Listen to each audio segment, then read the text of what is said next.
Hey there, guys and gals. It is me, Johnny, with a great local author, Nashville author, Iscah. Iscah. That's what I said. Iscah. I know her by another name, but that's her author name, Iscah. And one of the great things about becoming an author is I get to go to these trade shows and these cons and meet other great authors. And I met Iscah at Hypericon earlier this year, and we chatted a little bit, and then we saw each other again at River City Comic Expo, and I said, well, come on, just come on and share what you're doing. So, Iscah, you're a fantasy author. Yes. What other genres do you write in? I'm a multi-genre author. I have 2 fantasy books published, and as K. Iscah, which is the other name you know me as, I write nonfiction, and I have a budgeting book out. Oh, okay. Yeah, see, I write nonfiction too. I did a couple of magic books. Anyway, so tell us about what you have here. Seventh Night. Before the Fairy Tale. What is that? Before the Fairy Tale is a set of 4 books that happens actually before Seventh Night. Okay. So Seventh Night is a romantic comic action-adventure fantasy. It's more or less a standalone novel. You don't have to read anything before or after.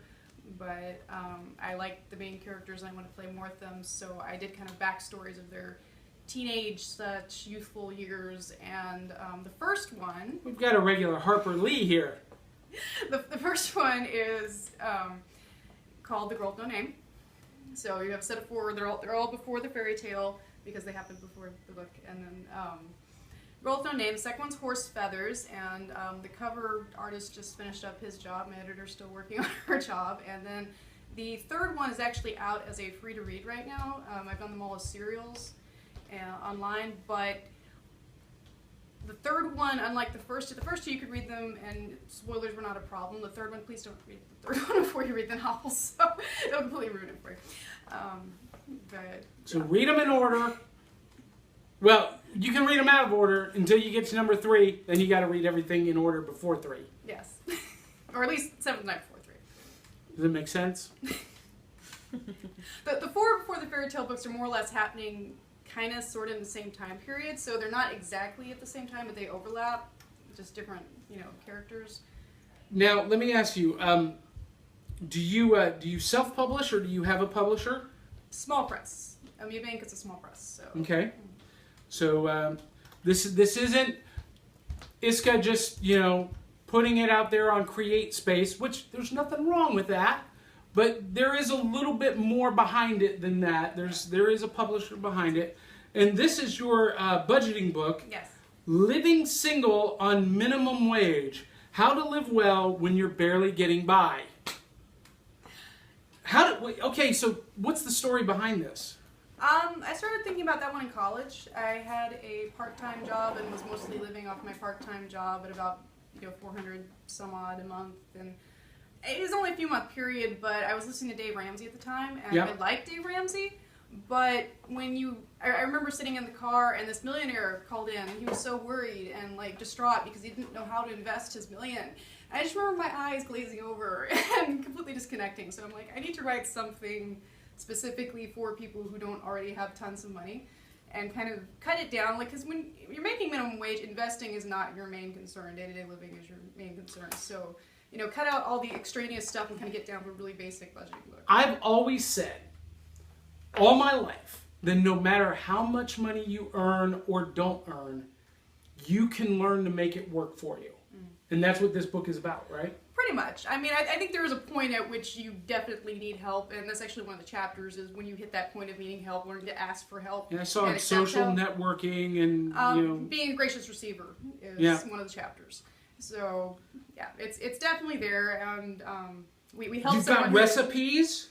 Very briefly, it's we're actually not recipes so much as how to break down meals. We have the $1 meal plan, which is the idea of spending an average of $1 per meal, which worked better 5 years ago when we wrote the book. But I mean, you can still do it. I mean, you can still do it. Okay, so one packet of Quaker Instant Oatmeal, 33 cents. I think it's 49 cents now. Yeah, it's some of stuff like that. But I mean, you buy an off-brand oatmeal and you can still get... Why do I know that? Because there have been many days, even now, today, that has been my breakfast because I couldn't afford anything else. So when I college, again, one of the things I did was I had to have a meal plan the first year at MTSU. Had to have the meal plan, and there was one of the places you got like an X number, like say $5 per meal or something. So anytime I had like 30 cents or 40 cents left over, I would pick up a packet of oatmeal. And by the end of the year, I had this drawer full of oatmeal that must have like lasted me another 5 years after that. But wow. It was just kind of maximizing whatever resources you have available. So let's talk about how you, for those watching who want to know how to become an author, how to get published, just take a few minutes and really talk about the process a little bit. What should people know, expect, or not expect? That one's such a... I'm not good to talk about this. Even though I'm a published author, I fell backwards into it. It's kind of a crazy involved question right now because the publishing industry is in such a flux. You kind of have these different tiers being an author now. You have the self-published people who are just throwing stuff out there who really aren't doing it right. You have self-published people who are doing it at a level that's very professional and you can't tell them from any other thing. You have the indie authors, which there's quite a bit of these small presses, some of which have been around a few decades, and some of which a lot of them are popping up, like brand new pop-up presses. And some of them are doing like really great. Like I think Pro Se is fairly new, isn't it? Yeah. Well, I've known Pro Se. I think they're like 10 years old. I've known about that's new. Like, I've known about them for the last 5 years. I met Tommy 5 years ago, and I know that they were doing stuff before then. They impress me. I know a lot of authors from They're Pro huge. Se, and they're huge. They're prolific. They do a lot of good support for their people. Yep.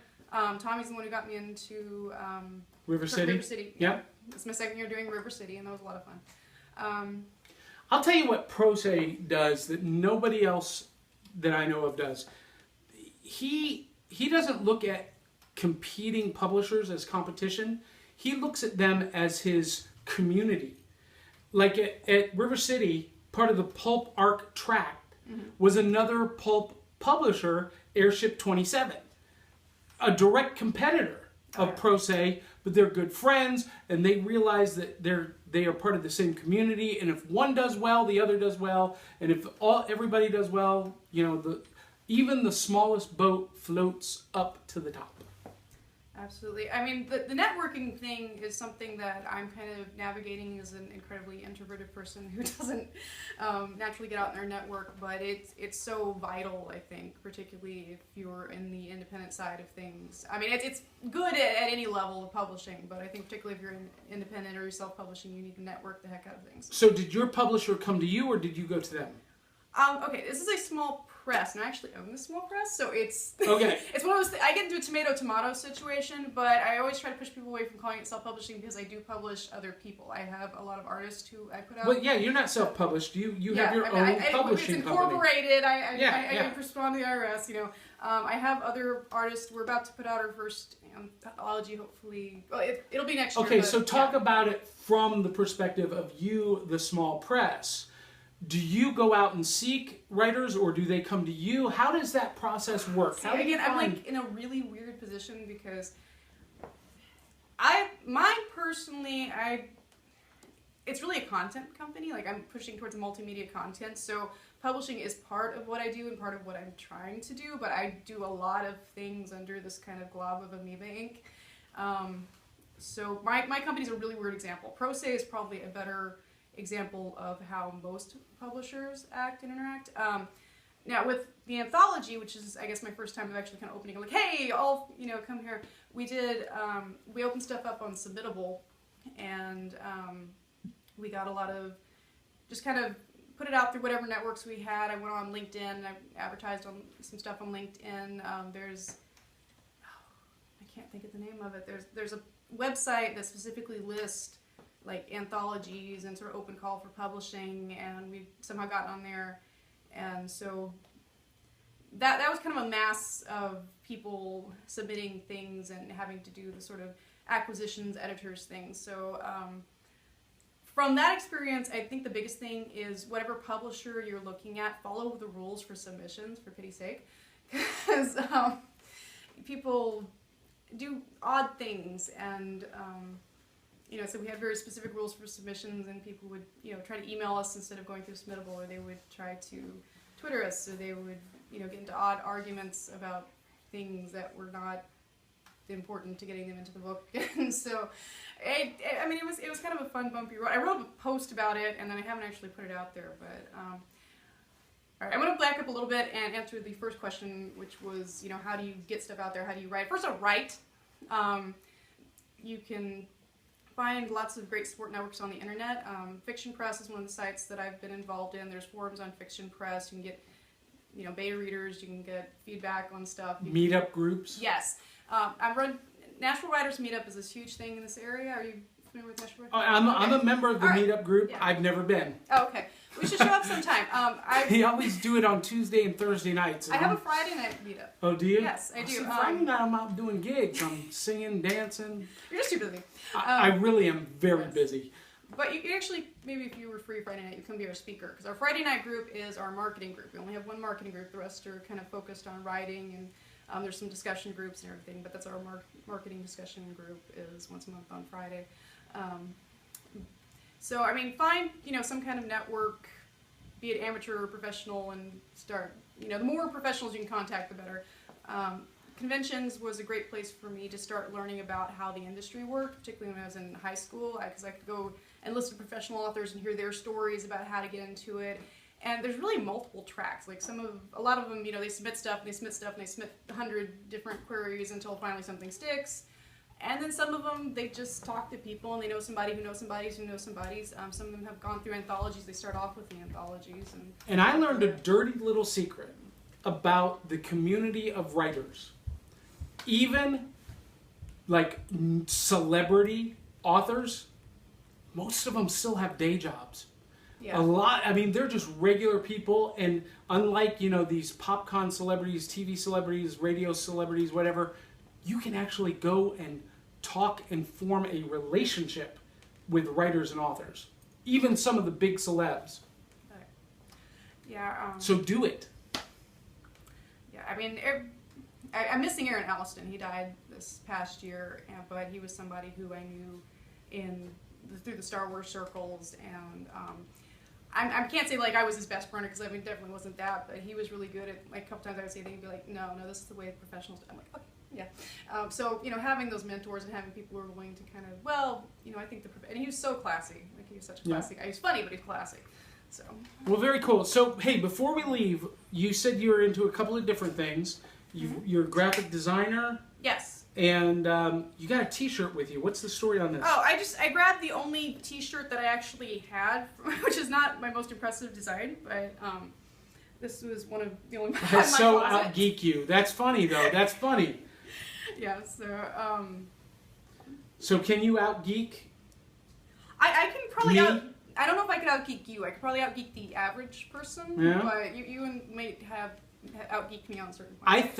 I think that needs to be a panel at the next con we're at together.